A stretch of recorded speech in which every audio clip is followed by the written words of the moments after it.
So that's just a few clips from some of the available films of the Milgram study conducted in 1961. The interesting thing here is that they found that 82.5% of people went to 150 volts. Now, as they mentioned, it started at 15 volts, went all the way up to 450 volts, which is considered lethal. And people took those orders, 82%. More than 4 out of 5 at the 150 volt level, at which they first issued the cry of pain. They pre-recorded the cries of pain because it wasn't a real electrocution for each participant. Now, while a few people refused, they still found that of the 82.5% who went to 150 volts and continued, 79% of those, another 4 out of 5, went all the way to the lethal end of the line, 450 volts, obeying the authority. You heard some of the clips in there where the experimenter tells them, go ahead. Some of them ask who's going to take responsibility if something happens to the person on the other side. They say it's all good, just go ahead. And people obey. Now, they did a replication in 2008 under the Berger study where they found nearly the same results. At least 70% of the participants had to be stopped continuing past 150 volts. For some reason, they decided not to mimic the exact experiment, but it still brings into light that people obey orders. It's very similar, in fact, to what Aldous Huxley said in one of his last speeches, the Ultimate Revolution speech at Berkeley, and other similar speeches in his book, Brave New World Revisited, that really only at most about 20% of people are capable of independent thought. The rest either can't think for themselves at all statistically or tend to obey orders, while there is some gray area there. Now, there's another experiment on obedience to authority. It was conducted almost a decade later in 1971 at Stanford University. That is the Stanford Prison Experiment conducted by Philip G. Zimbardo. I want to read his introduction. Welcome to the Stanford Prison Experiment website. It features an extensive slideshow of the information about the classic psychology experiment, including parallels with the abuse of prisoners at Abu Ghraib. What happens when you put good people in an evil place? Does humanity win over evil, or does evil triumph? These are some of the questions we pose in the dramatic simulation of prison life conducted in the summer of '71 at Stanford University. They planned a 2-week investigation into the psychology of prison life, but it had to end prematurely after only 6 days because the guards became sadistic and the prisoners became depressed and showed signs of extreme stress. Let's go to the first of those clips now. I had really thought that I was incapable of this kind of behavior. I was surprised, no, I was dismayed to find out that I could really be a... Because it was a prison to me. It still is a prison to me. I don't look on it as an experiment or a simulation. It was just a prison that was run by psychologists instead of run by the state. I began to feel that identity, that the person that I was that had decided to go to prison was distant from me, was remote, until finally I wasn't that. I was 416. I was really my number. And you're certainly not the same person as if you were in street clothes and in a different role. You really become that person once you put on that khaki uniform, you put on the glasses, you take the nightstick, and you act the part.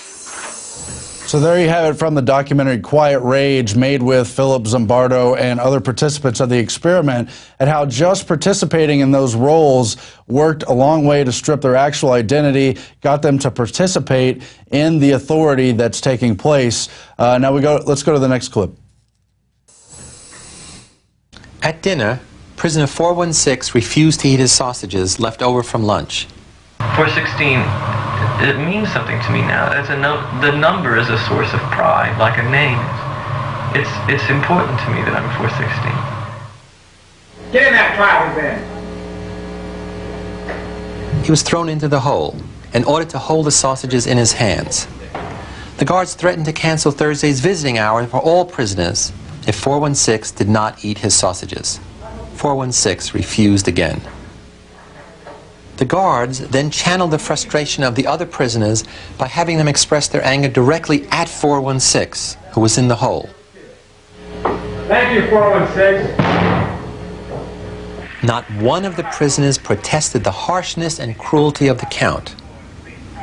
Before lights out, 416 was again put in the hole because he refused to eat his sausages, now filthy from being thrown all over the floor. John Wayne made a final attempt to get 416 to submit by setting the other prisoners against him. Now, if 416 does not want to eat his sausages, then you can give me the blankets and sleep on the bare mattress,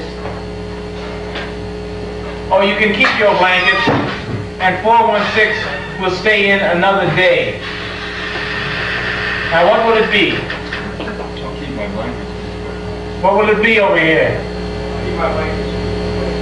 How about 5486? I'll give you my blankets, Mr. Correctional Officer. We got 3 in favor of keeping the blankets. We got 3, guess 1. Keep your blankets, 416, you're going to be in there for a while. So just get used to it. And that is some of the footage from that actual experiment. It was the part of the experiment that got them to stop it, to stop that experiment. But it shows that not only do people fall into their roles of authority or conversely of being a prisoner, but the psychology of dominating those prisoners, of dividing them amongst themselves, getting them to participate in their own punishment by going against the one who is in isolation and keeping their little privileges rather than rebelling against the authority figures in any way, even though they're in prison, even though they knew it was only an experiment, not a real prison that they would be getting out. So let's go now to Philip Zimbardo talking about why he ended that experiment. I was watching all this on the television monitor in my office with one of my graduate students. I told her that I was really impressed with what we had accomplished. In less than a week, she looked at me and said, "I think what you are doing to those boys is horrible." And she was right. I had to end the experiment because that's what it was, an experiment, not a prison. These were real boys who were really suffering, and that fact had escaped me. I and everyone else around me, except for that graduate student, had gotten so far into their prison roles, prisoner, guard, superintendent, whatever, that it was hard to separate reality from the simulation. It just didn't occur to me until she spoke out that I, as a psychologist, as a human being, had to do something about that suffering. I had to end the experiment. So it's very interesting that even the man who ran the experiment, set it up at the psychology department there in Stanford, himself found himself getting into the role and getting a little bit too into it. Now the next clip is even more interesting. It shows the prisoner known as 416, the one who was in isolation, speaking with the prison guard who became known inside the experiment as John Wayne, the one who became very authoritarian, talking about how they still felt very personally at odds from the experiment 2 months later. Let's go to that now. In the present tense, it harms me. How did it harm you? How does it harm you? Just to think about it, you mean that people can be like that? Yeah. It let me in on some knowledge that I've never experienced firsthand. I've read about it. I've read a lot about it. But I've never experienced it firsthand. I've never seen someone turn that way. And I know you're a nice guy, because I know what you can turn into. I know what you're willing to do. If you say, oh, well, I'm not going to hurt anybody. Oh, well, it's a limited situation. It's over in 2 weeks. Well, you in position, what would you have done? I don't know. I was running little experiments of my own. Tell me about your little experiments. Okay. I'm curious. I wanted to see just what kind of verbal abuse that people can take before they start objecting, before they start flashing back. Yeah. Under the circumstances, and it surprised me that no one said anything to stop me. No one said, "Kramen, you can't say those things to me. Those things are sick."